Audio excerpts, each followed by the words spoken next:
예레미야 33장 1절에서 3절 말씀을 연이어 합독하시겠습니다. 예레미야가 아직 시일의 뜰에 갇혀 있을 때에 야훼의 말씀이 그에게 두 번째로 임하니라. 이르시되 이를 행하시는 야훼, 그것을 만들며 성취하시는 야훼, 그의 이름을 야훼라 하는 이가 이와 같이 이르시도다. 너는 내게 부르짖으라. 내가 내게 응답하겠고 내가 알지 못하는 크고 은밀한 일을 내게 보이리라.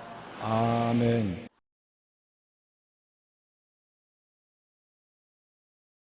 오늘 예배가 여러분 즐거운 잔치가 되시기를 바랍니다. 오늘 저는 하나님의 때와 하나님의 방법이란 제목으로 말씀을 나누겠습니다. 유다의 시드기야 왕 제10년에 바벨론의 느부갓셀 왕이 대군대를 거느리고 이스라엘을 쳐들어와서 예루살렘을 에워쌌습니다. 그때 선지자 예레미야는 자기 조국이 하나님의 심판을 받아 멸망에 이를 것을 두려워해서 왕과 국민들에게 회개하라고 동분서주하며 외쳤습니다. 사람들은 예레미야의 말을 듣지 않고 오히려 예레미야를 참수해서 그 어려운 위기에 감옥에 갇혀버렸었습니다. 예레미야가 하나님 없이 조국을 위해 너무 걱정하고 인간적으로 일을 이루어보려고 애를 쓰므로 하나님께서 오히려 그를 감옥에 갇히게 했었습니다. 사람이 자기 계획과 자기 목적을 위해서 너무 열심을 다하다 보니까 기도할 시간도 안 갖고 하나님 말씀에 귀를 기울일 시간도 없습니다. 하나님을 배제해놓고 인본주의적으로 일을 하려고 하니까 하나님이 말씀을 하기 위해서 그를 지휘대들 감옥에 갇히도록 섭리하신 것입니다. 감옥에서 깨어지고 기도하게 하여 일을 하나님께 맡기라고 하시는 것입니다. 우리들도 일이 우리 뜻대로 우리의 정한 때에 되지 아니하면 하나님께 불평하고 우왕좌왕할 때가 많습니다. 하나님께서 우리를 참으로 이끌어가기 위해서는 우리가 깨어져야 되는데 깨어져서 하나님께 맡길 수 있는 마음이 되어야 하나님께서 우리를 책임져 주십니다. 하루에서 가장 어두운 시간은 해 뜨기 직전이라고 말합니다. 내가 감당할 수 없는 실패의 홍수를 만나거나 사람들과의 관계가 더욱 악화되거나 사랑하는 사람의 생사를 알 수 없어 초조한 마음으로 기다릴 때 우리는 종종 이러한 고통의 시간이 언제까지 계속될지 알 수 없어 답답하게 몸부림칩니다. 어떤 자매님 한 분이 제게 인터넷 편지를 보냈는데 목사님 설교를 듣고 용기를 많이 내었으나 하나님이 빨리 응답해 주지 않으므로 이제는 예수님이 밉다고, 그러므로 예수님께 기도도 하기 싫다고 그렇게 제게 편지를 내었어요. 그 답장을 제가 쓰기를, 죄는 당신이 지어놓고 왜 원망은 예수님께 하느냐. 예수님은 우리 죄 때문에 죄 없이 십자가를 짊어지고 고통을 다했으니 주님께 감사하고 찬송해야지 원망하면 안 된다고. 통곡을 하고 싶거든 십자가 밑에서 통곡하지 사람들 앞에서 통곡하지 말라고 제가 그런 편지를 냈었습니다. 실제로 우리는 하나님께 기도하고 내가 맡기지 못하고 초조하고 발부둥 치다가 일이 안 되면 원망은 다 하나님께 돌리는 것입니다. 우리는 종종 이러한 고통의 시간이 언제까지 계속될지 알 수 없어 답답하지만은 스스로 헤어나올 수 없는 절박한 순간에 아주 온 천지가 캄캄해서 이제는 빠져 죽을 수밖에 없다고 생각할 그때 하나님의 말씀이 임할 때가 많습니다. 우리의 막다른 길에 주님의 기회가 열리는 것입니다. 우리가 가능성이 있다고 생각하면 반신반의합니다. 그러나 이제는 막다른 골목에 처해서 올 때 갈 데가 없을 때는 진짜로 천부의 의지 없어 손 들고 옵니다. 주께 의지하면 주님께서 말씀을 주시는 것입니다. 예레미야 33장 1절에 야훼의 말씀이 예레미야에게 임하였을 때 그는 아직도 여전히 12대 뜰에 갇혀 있었습니다. 유다 백성은 이제 곧 성이 함락될 위기를 맞이하고 있었지만 여전히 깨닫지 못하고 하나님을 반역하고 우상 숭배에 열심을 내었었습니다. 바벨론 느부갓네살 왕과 그 모든 군대가 유다를 치러 올라와 예루살렘을 포위하고 조만간 성전이 파괴되고 백성들은 포로로 끌려가게 될 상황에 처해서 에레미야는 절망했습니다. 민족의 멸망을 눈앞에 보고 답답한 마음에 눈물을 흘리고 이제는 좌절하고 포기하려고 할 때 하나님께서 말씀하신 것입니다. 사회적, 정치적, 도덕적, 영적으로 가장 어두웠던 그 시간에 하나님의 놀라운 약속의 말씀이 에레미야에게 임하였었습니다. 마치 어둠을 뚫고 새로운 나라의 태양빛이 떠오르듯이 희망의 소식이 전해졌습니다. 이스라엘을 향하신 하나님의 주권적인 섭리와 계획으로 결국 이스라엘은 하나님이 회복시켜 줄 것이고 희망차게 소망을 허락해 주실 것이라고 약속해 주셔서 에레미야에게 위로를 주셨습니다. 너는 못해도 나는 한다. 그러므로 이 백성이 포로로 잡혀갔을지라도 다시 돌아오게 하고 망했을지라도 다시 재기하게 만들어 줄 터이니 걱정하지 말고 내게 맡겨라고 하나님의 에레미야에게 말씀해 주신 것입니다. 우리가 오늘 이 이야기를 통해서 배워야 될 것은 첫째로 일의 주권은 하나님께 있다는 것입니다. 일의 주인이 하나님께 있어요. 우리는 생각하기를 이것은 내 일이니 내가 주인이고 하나님은 손님으로 초청받아 와서 도와주기를 원하시는 것인데 실제는 그렇지 않습니다. 하나님은 일의 주인이신 것입니다. 하나님이 천지를 지으실 때 첫날에 아담과 하와를 지었지요. 첫날에 하나님이 아담과 하와를 지어서 야, 내가 할 일이 태산같이 많다. 내 힘으로는 힘이 모자라니까 너희들이 날 도와야 되겠다. 그랬다면 하나님과 공동 작업을 했기 때문에 공동 주권 행사를 할 수 있습니다. 그러나 하나님은 6해 동안에 오직 혼자 일을 다 했었습니다. 그리고 마지막에 아담과 하와를 지으시고 제7일에 아담과 하와가 주님께 나와서 주님 오늘 우리가 태어난 생일인데 우리가 할 일이 없습니까? 오늘은 이 사람아 안식일이다. 내가 일을 다 마쳐 놓았다. 너의 인생은 안식일로부터 시작하는 것이다. 하나님이 마쳐놓은 일을 누리면서 시작하는 것이지 쉬면서 인생을 살도록 지어놓았지 일하라고 지은 것은 아니다. 그렇게 말씀하신 것입니다. 그러므로 일의 주권은 하나님께 있습니다. 일을 행하시는 야훼, 그 일을 지어 성취하는 이는 야훼인 것입니다. 여러분 무엇을 먹을까, 무엇을 입을까, 무엇을 마실까, 어떻게 살까 하는 것도 주권은 하나님께 있는 것입니다. 우리가 찾고 있기 때문에 문제가 생기는 것이지 하나님은 주권을 돌려받기를 원하시고 계신 것입니다. 그러면 하나님이 직접 역사해 주시는 것입니다. 아담이 선악과를 따먹은 것 자체가 주권을 공동으로 소유하기를 원했던 것입니다. 하나님은 좋다 나쁘다 결정권은 하나님만 가지기를 원했었습니다. 하나님이 좋다면 아담도 좋습니다. 하나님이 나쁘다면 나쁜 것 맞습니다. 그렇게 믿고 순종하기를 원했지 하나님이 좋다 그러는데 안 좋아요. 하나님이 나쁘다 근데 좋아요.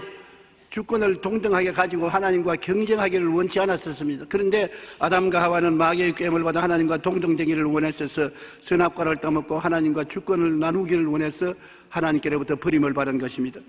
여러분 우주에는 주권자는 한 분밖에 없습니다. 천지를 지으신 하나님만이 주인이요 주권자인 것이요 우리는 하나님이 지으신 종인 것입니다. 하나님을 믿고 순종하기 위해서 지음을 받았지 하나님과 공동으로 이 세상을 운영하기 위해서 지음을 받은 것은 아닌 것입니다.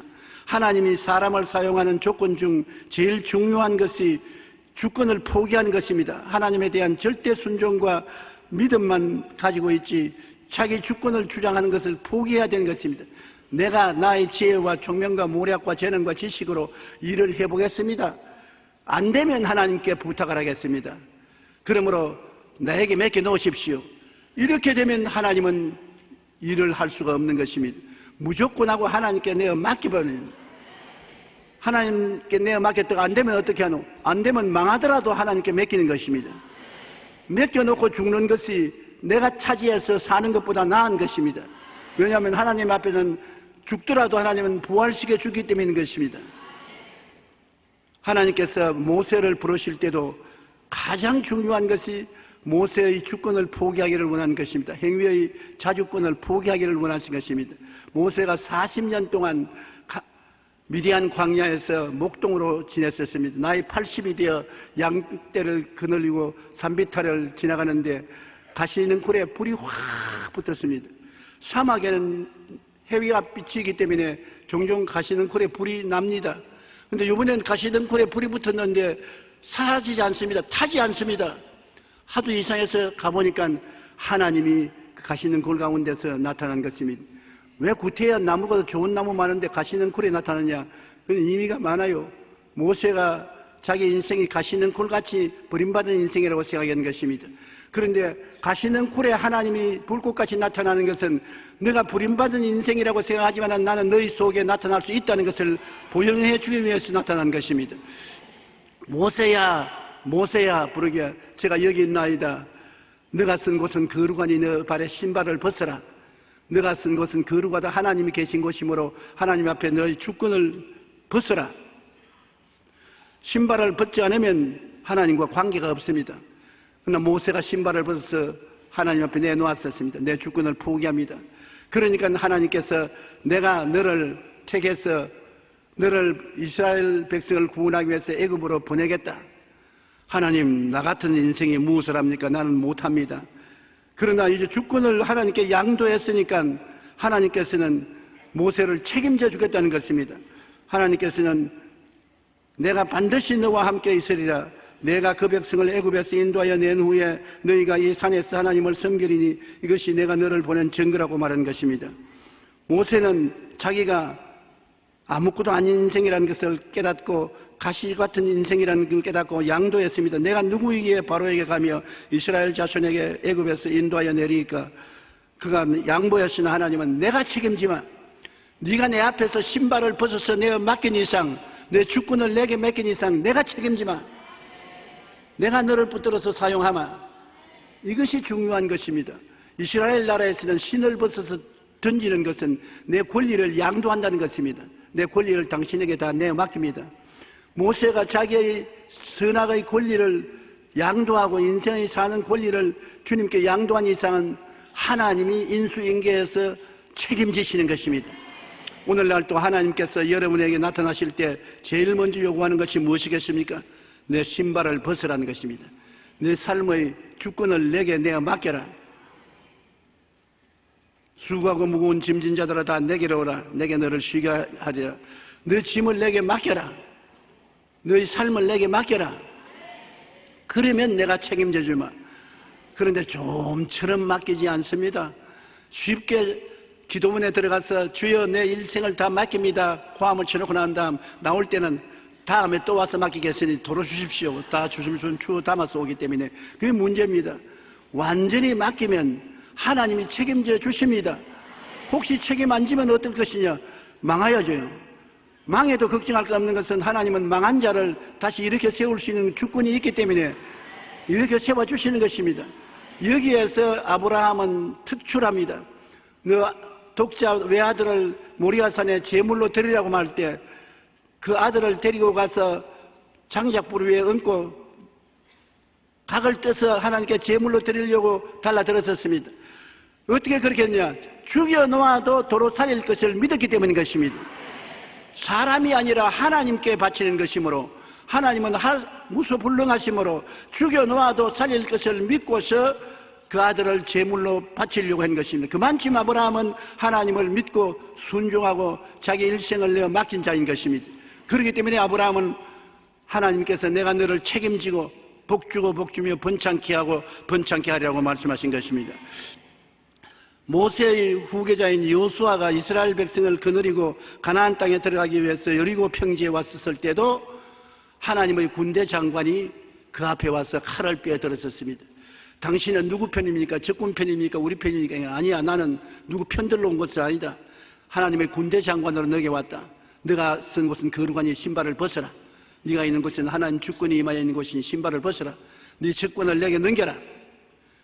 그 여호수아가 당장 신발을 벗어서 내어 던졌습니다. 오늘부터 이스라엘 군대를 인도하는 것은 내가 한다. 내가 여리고성을 6바퀴 돌고 7바퀴째 돌 때는 무너지게 하겠다. 하나님의 주권 행사를 선포하신 것입니다.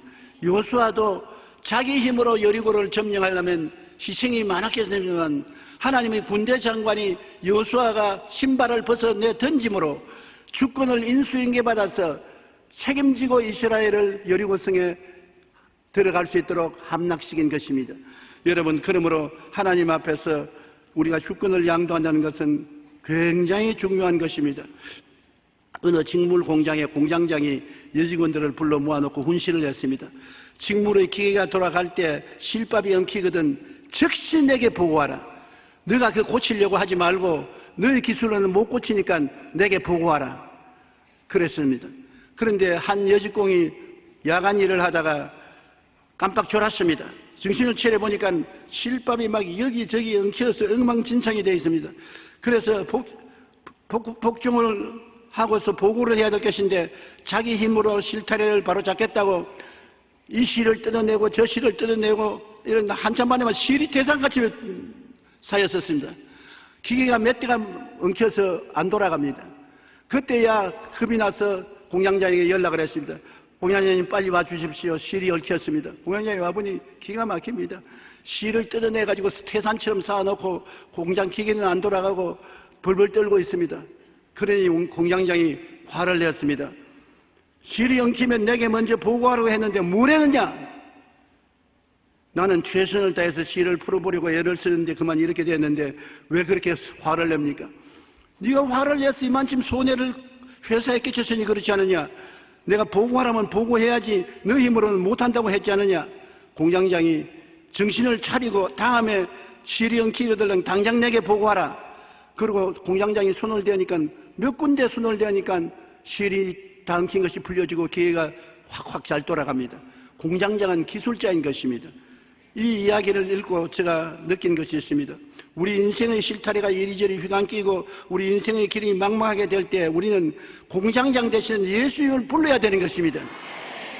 내가 실타래를 풀겠다고 발부동을 치다가는 더 얽혀지고 더 망가지는 것입니다. 가정이 실타래같이 엉켜지고 사업이 실타래같이 엉켜지고 인간관계가 엉망진창이 될 때 내가 풀어보려고 애를 쓰면 점점 더 엉켜지고 점점 더 망가지게 되는 것입니다. 우리는 우리의 공장장 되시는 주님이 계십니다. 너희는 내게 부르짖어라. 내가 내게 응답하겠고 너가 알지 못한 크고 비밀한 일을 보여주겠다고 했었으므로 우리가 주님께 부르짖으면 주님께서 와서 그 실타래를 풀어주시는 것입니다. 주권을 주님께 내가 맡길 것은 맡겨야 되는 것입니다. 일의 주인은 하나님의 것인 것을 잊지 마시기 바랍니다. 한번 따라 말씀하세요. 나의 일은 주님의 것이다. 내 자신도 주님의 것이다. 내 자신도 주님의 것이고 내가 맡은 일도 다 주님의 것이므로 주님이 시키시는 일을 하다가 안 되면 주님을 곧장 불러야 되는 것입니다. 둘째로 우리가 이 세상에 살면서 때를 거스르지 말아야 되는 것입니다. 주님은 때를 따라 아름답게 모든 것을 만들어 놓았기 때문에 하나님의 때를 자세히 살펴봐야 되는 것입니다. 인간의 때와 하나님의 때가 다릅니다. 전도서 3장 1절로 8절 우리 다 같이 한번 읽어보십시다. 범사에 기한이 있고 천하만사가 다 때가 있나니 날 때가 있고 죽을 때가 있으며 심을 때가 있고 심은 것을 뽑을 때가 있으며 죽일 때가 있고 치료할 때가 있으며 헐 때가 있고 세울 때가 있으며 울 때가 있고 웃을 때가 있으며 슬퍼할 때가 있고 춤출 때가 있으며 돌을 던져버릴 때가 있고 돌을 거둘 때가 있으며 안을 때가 있고 앉는 것을 멀리할 때가 있으며 찾을 때가 있고 잃을 때가 있으며 지킬 때가 있고 버릴 때가 있으며 찢을 때가 있고 꿰맬 때가 있으며 잠잠할 때가 있고 말할 때가 있으며 사랑할 때가 있고 미워할 때가 있으며 전쟁할 때가 있고 평화할 때가 있느니라. 보십시오. 하나님께서 우리에게 말씀한 것은 모든 일에 우리 인생에 하나님이 때를 정해 주시다는 것입니다. 울 때가 있으면 웃을 때가 있고 잠잘 때가 있으면 깨어서 일할 때가 있고 통곡할 때가 있으면 또 웃을 때도 있고 때를 잘 분별해야 되는 것입니다. 우리가 때를 어떻게 분별합니까? 성령께 부탁을 해야 되는 것입니다. 하나님이 우리에게 정하신 때를 따라 지혜롭게 살 수 있도록 성령님이 도와주시옵소서. 전도서 3장 11절에 보면 하나님이 모든 것을 지으시되 때를 따라 아름답게 하셨고 또 사람들에게는 영혼을 사모하는 마음을 주셨느니라. 그러나 하나님이 하시는 일의 시종을 사람으로 청량할 수 없게 하셨도다. 그렇기 때문에 하나님의 때를 기다리고 간절히 알기를 소원하고 바라면 하나님의 때에 하나님께서 역사해 주신다는 것입니다. 때를 앞서서 나가면 큰 실패를 하고 때를 늦게 따라가도 큰 실패를 하는 것입니다. 하나님의 정한 때를 알아서 그 때에 우리가 일을 해야 되는 것입니다. 그리고 하나님의 인도하심을 바라보고 하나님의 때에 하나님의 방법으로 일을 하시기 때문에 하나님의 방법을 믿고 순종해야 되는 것입니다. 우리가 우리의 방법으로 계획을 세워서 일을 했다가 낭패할 때가 많습니다. 나만 장군이란 아람 왕의 군대 장관으로 큰 용사나 문둥병 환자였었습니다. 그가 이스라엘의 여종을 잡아서 하녀로 삼았는데 그 여종이 우리나라의 엘리사 선지자 앞에 우리 주인이 어른이 있으면은 문둥병이 낫겠다고 말했었습니다. 그래서 왕의 허락을 받고 군대를 거느리고 이스라엘 왕에게 와서 문둥이를 고쳐달라고 하니 이스라엘 왕이 놀라서 옷을 찢고 분노했습니다. 그때 하나님의 사람 엘리사가 이스라엘 왕이 자기의 옷을 찢었다함을 듣고 왕에게 보내어 이르되 왕이 어찌하여 옷을 찢었나이까? 그 사람을 내게로 오게 하소서. 그가 이스라엘 중 선지자가 있는 줄을 알게 하리이다. 나만이 이에 말들과 병거를 거느리고 위세 당당하게 엘리사의 집에 갔습니다. 대문에서 여봐라, 그 누구 있느냐? 자기 생각에는 엘리사의 종이 나와서 그 저를 정중히 엘리사의 응접실로 인도하고 엘리사가 응접실에 온 손님에게 기름을 머리에 붓고 하고 손을 떨면서 안수를 하고 그래서 고쳐줄 줄로 딱 생각을 했습니다. 자기가 적어도 아람 군대의 군대 장관인데 장관 대접을 할 것이라고 생각했는데 종이 나와서 하는 말이 저 요단강에 가서 7번 목욕하래요. 그러고 그냥 돌아섰습니다. 이런 모욕이 세상에 어디 있습니까? 평민도 아닌 군대 장관이 왔는데 집에 들어와서 차라도 한 잔 대접하고 말을 할 것이지 문 밖에 세워놓고 박대를 하다니 요단강에서 물로 목욕을 하라고 우리나라의 아바나강이나 바라바라강이 얼마나 맑고 좋은데 물로서 목욕해서 나을 바에 우리나라에서 낫지 내가 왜 여기까지 왔느냐. 고약한 놈 두고 보자. 그러고서 돌아섰습니다. 분노를 표시하면서 돌아가려고 하니까 군인들이 따라하면서 아버지요 왜 너를 노를 내십니까? 이것보다 더 험한 일을 어려운 일을 하라도 할 것 아니겠습니까? 병 낫는다고 하는데 못할 것 뭐 있습니까? 화를 푸시고 요단강에서 7번 목욕하세요. 참모가 좋아야 되는 것입니다. 나쁜 참모가 들어오면 고개를 와서 속닥 쓰면서 이런 나쁜 놈들 고향으로 돌아가서 군대를 동원해서 쳐옵시다. 그렇게 말하면 나라를 망칠 수 있습니다. 근데 엘리사가 명령을 내렸었을 때 그 종들이 같이 듣고 좋은 참모 노릇을 했습니다. 아버지요, 이렇게 화를 냅니까? 났는데 필요해서 요단강에 세례받아라 하는데 그 못할 리가 어디 있습니까? 그러니까 물이 구정물이라도 맑은 물로서 안 나을 것, 구정물로도 나으면 구정물에도 목욕해야 될 것 아닙니까? 갑시다. 그러니까 그 종들의 말을 듣고 요단강에 가서 물에 들어갔습니다. 한번 퐁당하고 올라오니까 군인들이 한 번, 2번 퐁당하니 2번, 3번 퐁당하니 3번. 아무리 봐도 그대로 문둥병이 있어요. 낮에는 줄새끼가 시작했습니다. 물에 빠진 줄새끼처럼 쪼르르 구정물을 흘리면서 5번, 6번 아무런 증거가 없습니다. 그 다음 7번 하고 일어나니까 싹 나버렸었습니다. 하나님의 기적이 일어난 것입니다. 하나님은 하나님의 방법대로 일하시는 것입니다. 우리는 우리 생각대로 일하기를 원하지만은 우리 계획을 초월해서 하나님의 방법대로 일하기 때문에 끝까지 우리는 믿고 순종해야지 낙심하면 안 되는 것입니다. 요단강물에 7번 씻어 살이 회복된 그는 너무나 기뻐서 새 사람이 되어서 많은 보상품을 엘리사에게 드리려고 했으나 엘리사가 거부하고 받지 않았었습니다. 나중에 그 종 게하시가 뒤를 따라가면서 그 보상품이 탐이 나서 자기가 우리 주인이 보상품을 받아오라고 한다고 거짓말을 하고 받았다가 나중에 도로 문둥병이 그 종에게 옮겨와서 문둥병 환자가 된 것이 기록되어 있습니다. 여러분, 하나님의 사람의 말대로 요단강에 7번 몸을 잠그니 그 살이 어린아이의 살같이 회복되어 깨끗하게 된 것처럼 우리도 하나님의 말씀을 믿고 순종하면 하나님 말씀은 살았고 운동력이 있어 좌우의 날선 검보다 예리하여 혼과 영과 및 관절과 골수를 짜게는 것입니다.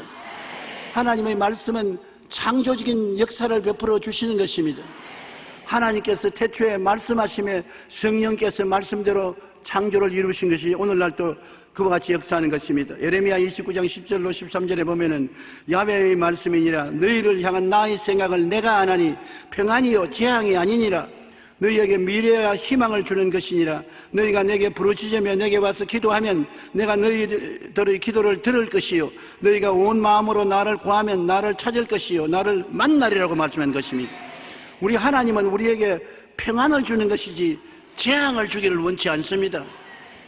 우리에게 미래의 희망을 주기를 원하시는 것이요 이 모든 것이 우리의 부르짖음을 통해서 역사하기 시작하는 것입니다. 하나님이 전지전능무수하시고 구조하시지만 우리에 관한 한 우리가 기도하면 그때부터 하나님의 섭리가 시작되는 것입니다. 기도는 우리의 권리를 하나님께 양도하는 것이 되기 때문인 것입니다. 이사야 55장 8절로 9절 우리 다 같이 한번 읽어보십시다. 이는 내 생각이 너희의 생각과 다르며 내 길은 너희의 길과 다름이니라 야훼의 말씀이니라 이는 하늘이 땅보다 높음같이 내 길은 너희 길보다 높으며 내 생각은 너희 생각보다 높음이니라. 그러므로 하나님께 나갈 때 선입견을 가지고 나가면 안 됩니다. 하나님이 요렇게 역사해 주시옵소서. 그러면 실망하는 것입니다. 여러분의 생각보다 하나님의 생각은 다른 것이 하늘이 땅보다 높음같이 하나님의 생각은 우리 생각보다 높다고 성경은 말하고 있는 것입니다. 그러므로 하나님의 길과 하나님의 생각은 우리가 판단할 수 없습니다. 주권은 하나님께 있으므로 무조건 하나님께 맡겨야 되는 것입니다. 하나님께 주권을 내어 맡긴 이상 좋다고 하면 우리가 좋다고 따라가야 되고 나쁘다고 하면 우리가 하지 말아야 되고 선악을 판단하는 권한은 하나님께 넘겼으니 우리가 간섭하지 말아야 되는 것입니다. 역대상 29장 11절에 보면 야훼여 위대하심과 권능과 영광과 승리와 위엄이 다 주께 속하였사오니 천지에 있는 것이 다 주의 것이로소이다. 야훼여 주권도 주께 속하였사오니 주는 높으사 만물의 머리가 되심이라. 내 길을 야훼께 맡기라고 말하고 있습니다. 내 짐을 야훼께 맡기라고 말하고 있습니다. 너희 행사를 야훼께 맡기라고 말하고 있는 것입니다. 너희 염려를 다 주께 맡기라. 이는 그가 너희를 돌보심이라. 여기에 하나님께서 주권을 양도받은 이상은 우리의 일을 다 맡겨야 되는 것입니다. 그리고 우리는 쉬어야 되는 것입니다. 하나님은 우리를 안식하기 위해서 만들었지 일하기 위해서 만들었지 않습니다. 늘 기억하실 것은 천지 지은 첫날에 우리를 짓지 아니하시고 마지막 날에 지었다는 것을 잊지 마시기 바랍니다. 마지막 날은 하나님의 쉬는 날인 것입니다. 여러분은 하나님이 휴식 속에서 태어나서 하나님이 다 지어놓은 것을 누리기 위해서 태어났지 여러분 자신을 위해서 만들려고 태어난 것은 아닌 것입니다. 이마에 땀을 흘려서 살기를 원하지 않습니다. 하나님이 다 만들어 놓은 것 누리라고 지어놓으신 것입니다. 여러분, 하나님은 여러분이 스스로 운전하기를 원치 않습니다. 하나님이 다 운전하고 옆자리에 앉아서 인생을 가기를 원하시는 것입니다. 운전대를 내게 맡겨라. 그리고 간섭하지 말라. 좌로 가든지 우로 가든지 네가 좌우 그런 소리 하지 말고 전적으로 하나님께 맡기고 믿고 순종하라고 말씀하시는 것입니다. 우리는 우리의 길을 야훼께 맡기십시다. 우리의 짐을 하나님께 맡기십시다. 행사를 야훼께 맡기십시다. 염려를 다 주께 맡겨 그가 우리를 돌보시게 기회를 하나님께 드려야 할 것인 것입니다. 그러고 난 다음에 우리가 할 일은 기도와 간구로 감사함으로 알아야 되는 것입니다. 하나님께서 베풀어 주신 은혜가 얼마나 큽니까? 은혜 받은 것을 감사해야 되는 것입니다.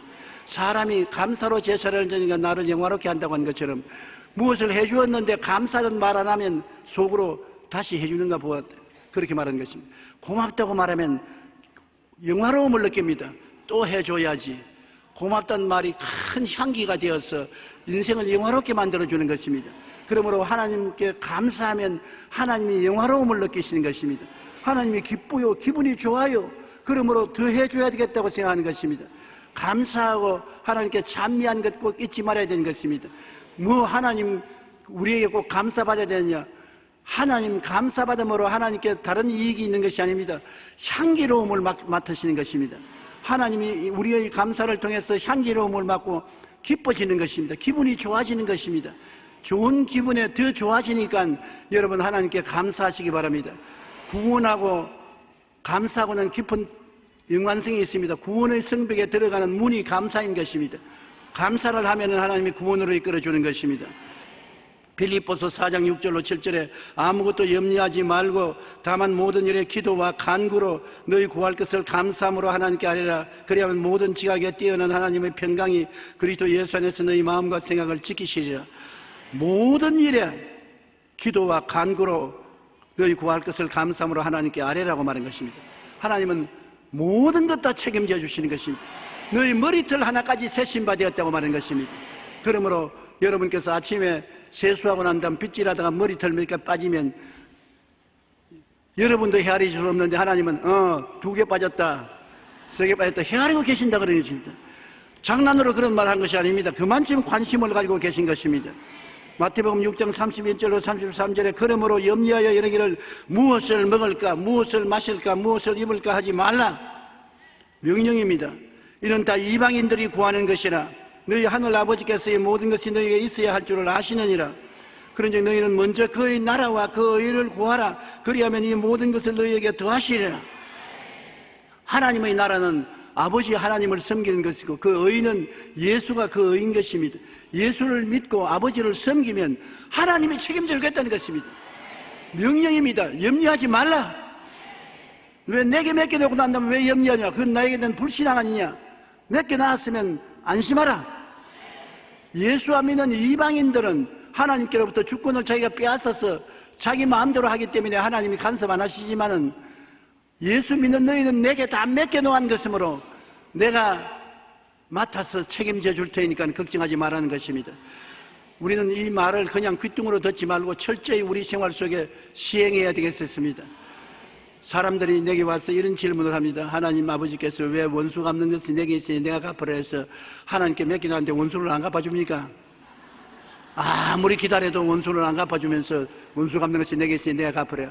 그래서 방법은 하나님이 하시는 것이고 원수 갚는 방법까지 당신이 생각한 대로 해달라고 하면 안 됩니다. 맡겨버리십시오. 성경에는 시편 23편에 하나님이 원수의 목전에서 내게 상을 베푸시며 기름으로 머리에 발라 잔이 넘치게 하겠다고 했어서 원수가 오면은 원수가 없는 방법으로 원수를 징계하는 것이 아니라 당신에게 복이 임하도록 해주신다는 것입니다. 그것도 원수가 없는 방법입니다. 원수는 당신이 망하기를 원하나 원수가 오면 원수가 오는 대로 당신에게 진수성찬 차려주시고 성령으로 기름을 발라서 일이 다 형통하여 만사가 잘되게 만들어 주신다는 것입니다. 원수 갚는 것이 두 가지 방법인데 하나는 원수를 치는 것이 있고 하나는 원수를 앞에서 여러분 잘되게 해주시는 것입니다. 오히려 하나님이 원수 앞에서 여러분 잘되게 해주시는 것이 더 좋은 방법인 것을 알아야 될 것입니다. 하나님께서 알아서 할 테니까 염려하여 이르기를 무엇을 먹을까, 무엇을 마실까, 무엇을 입을까 말라. 이렇게 염려하지 마십시오. 경제 불황이 다가오니까 이런 경제 불황에 어떻게 먹고 살 것이냐, 하나님께 내겠으니 기도하면 하나님의 때에 하나님의 방법으로 이끌어 주십니다. 절대로 하나님은 죽은 자의 하나님이 아니라 아브라함의 하나님, 이삭의 하나님, 야곱의 하나님은 죽은 자의 하나님이 아니라 산 자의 하나님이라고 말씀한 것입니다. 따라 말씀해서 하나님은 나의 하나님이시다. 지금 살아계신다. 그러므로 하나님을 의지하고 만사를 그에게 맡길 수가 있다는 것을 잊지 마시기 바랍니다. 그리고 우리는 기다릴 줄 알아야 되는 것입니다. 성이 급하면 안 돼요. 의학 박사가 하는 강연을 들어보니까 성급하면 빨리 죽는데요. 짐승들을 보면 사자나 그렇지 않으면 늑대나 빨리 뛰어서 엔돌핀 소모를 많이 하고 유산소 운동을 많이 하는 짐승들은 오래 못 살고 다 죽는다는 것입니다. 그러나 오래 사는 것은 자라, 그 다음 오스트레일리아의 코알라, 나무에 올라가는데 이래 올라갑니다. 그래서 의사 선생님이 암으로 죽어가는 사람이 하도 성격이 급해서 암으로 죽어가면서도 모든 일에 간섭을 다 하고 발부둥을 치기 때문에 이를 살리기 위해서 오스트라리아에 보내서 코알라 농장에 입원을 시켰답니다. 아침부터 일어나 보니 코알라 한 발자국 뛰고 1시간이나 걸려야 2발자국 뛰고, 그 코알라를 보고서 자기도 따라서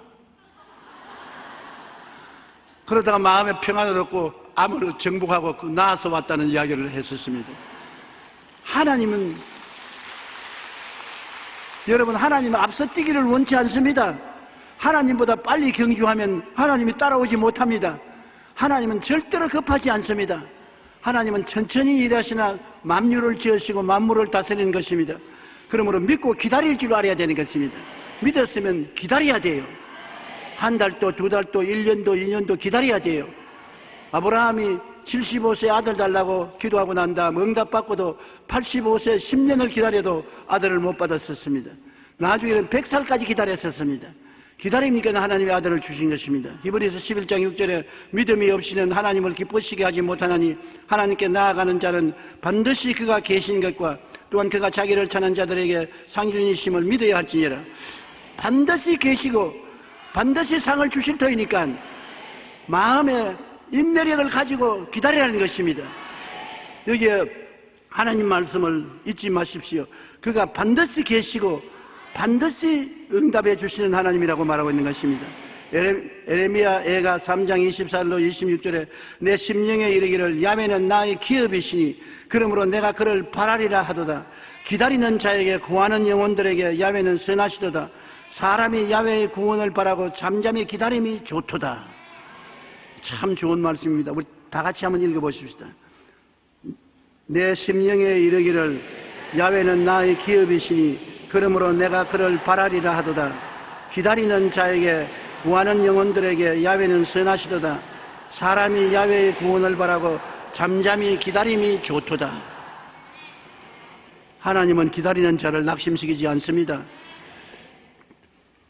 저는 하나님 앞에서 놀라운 체험을 한 적이 있습니다. 이 교회를 지을 때 한 번은 교회는 빚더미에 올라앉고 공사는 중간에 하다가 그쳤고 쇠 비면 녹물이 나서 떨어지고 얼마 있으면 도로 다 흘러내려야 된다 하고 막다른 골목에 처했었습니다. 너무나 답답해서 밤새도록 울면서 기도하다가 잠이 들었는데 기도를 제가 하고 잠을 자는데 기도할 때 하나님 사면초가입니다.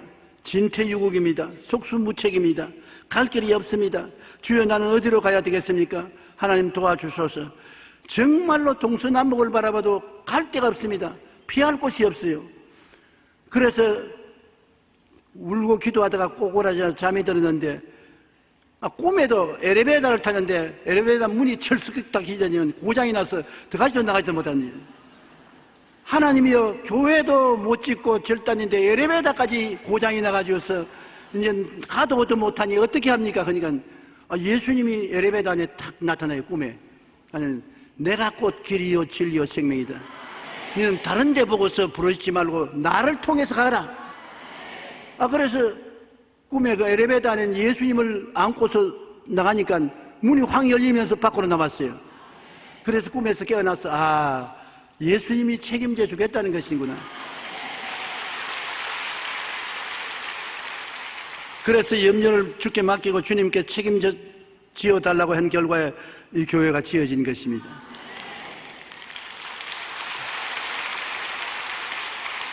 우리가 아무리 답답한 일을 당해도 예수님을 붙잡으면 길이 열리는 것입니다. 아무리 망할 때라도 예수님을 통하면 흥할 길이 생겨나는 것입니다. 이것은 이론적으로 제가 말한 것이 아니라 50년 목회를 하면서 산전수전 다 겪으면서 체험한 것인데 주님을 의지하고 주님이 낙심시키고 실패시킨 일이 한 번도 없었습니다. 우리에게는 보잘것없는 것이지만 주님을 내어 맡기면 주님이 기적을 베풀어 주시는 것입니다. 1946년 테레사 수녀는 기자회견을 통해 인도 칼카타에 큰 고아원을 세워갔다고 말했었습니다. 그러니까 기자들이 돈이 굉장히 많은가 봐요. 어떻게 그런 큰 고아원을 세웁니까? 테레사 수녀가 돈 3실링, 우리 돈으로 말하면 한 300원을 내놓고 이것이 내가 가진 돈 전부라. 그러니까 기자들이 앙천대소라고 웃었습니다. 농담하는 줄 알고. 그러나 농담이 아닙니다. 그것밖에 없는데, 그러나 예수님이 오시면, 주께 맡기면 어떤 기적도 행한다는 것을 데레사 소녀는 알았기 때문에 삼실링으로 예수님께 기도했었습니다. 하나님, 이를 통해서 수많은 고아들을 돌볼 수 있는 고아원을 짓게 하여 주옵소서. 그렇게 기도한 결과에 삼실링으로 사랑의 선교회를 시작했는데, 이것이 놀라운 결과를 얻고 전 세계 호응을 받아서 그 삼실링을 가지고서 130개국에 600여 곳에 고아원을 세웠은 것입니다. 돈 300원 정도를 가지고서 600개의 고아를 세워서 180개 국가에서 고아들을 돌볼 수가 있는 기적이 일어난 것입니다. 왜 제가 이 말을 하냐면, 없는 것에 있게 하시고 불가능을 가능케 하시는 예수님이시요, 그는 어제나 오늘이나 영원토록 동일하신 것입니다. 변하지 않았었습니다. 그러므로 너희는 내게 부르짖어라, 내가 내게 응답하겠다는 주의 말씀은 오늘날도 효과가 있습니다. 우리는 어려울 때 사람에게 의지하지 말고 주님께 의지하는 것이 좋습니다. 어려운 문제에 봉착했을 때와 간절한 소원이 늦게 응답됨으로 기다리기가 힘들어 낙심할 때가 많습니다. 그러나 시간이 지나고 보면 모든 것이 하나님의 절묘하신 지혜로서 이루신 것을 알 수 있습니다. 항상 기도하고 낙심치 말고 기다리십시다. 오늘 또 부르짖고 내일 또 부르짖고 오늘 또 맡기고 내일 또 맡기고, 그 중에 가장 중요한 것은 내 신발을 벗어버리는 것입니다. 내 인생의 주권을 벗어서 주님께 맡겨버렸습니다. 살든지 죽든지 흥하든지 망하든지 성하든지 쇠하든지 주님이 맡아 주장하여 주시옵소서. 나는 죽어도 좋고 살아도 좋습니다.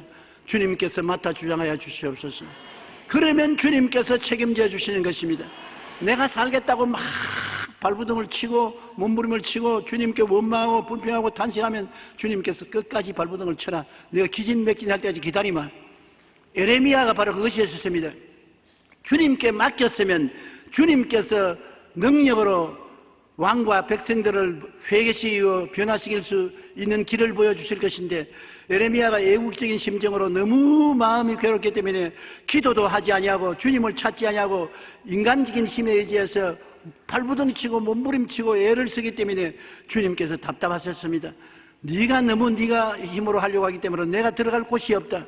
어디 감옥에 들어가라.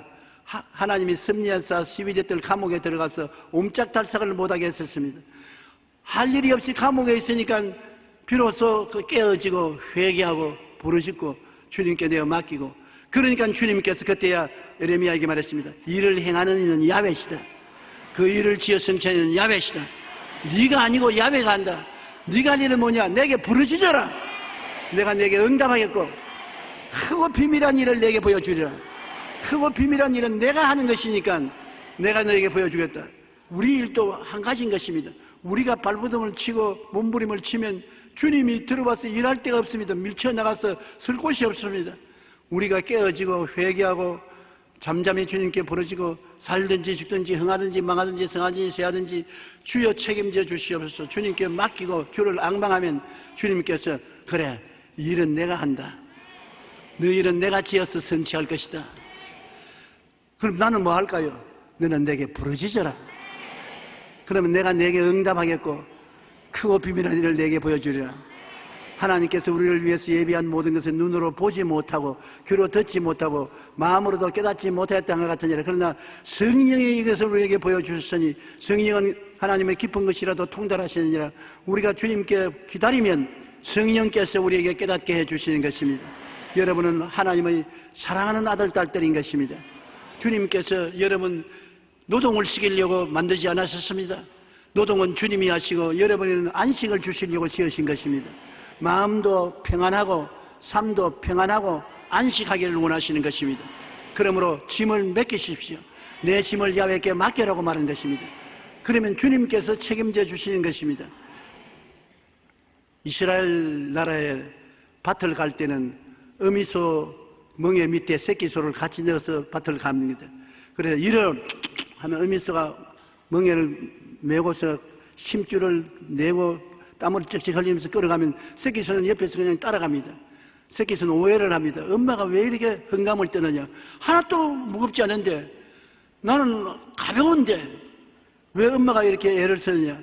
멍에가 엄마 목에 걸려있고 새끼는 그 안에 달려있었습니다. 나의 멍에는 쉽고 나의 멍에는 가볍다고 주님 말씀하신 대로 엄마 멍에 밑에 있기 때문에 짐은 엄마가 짊어지고 새끼는 그냥 따라가는 것입니다.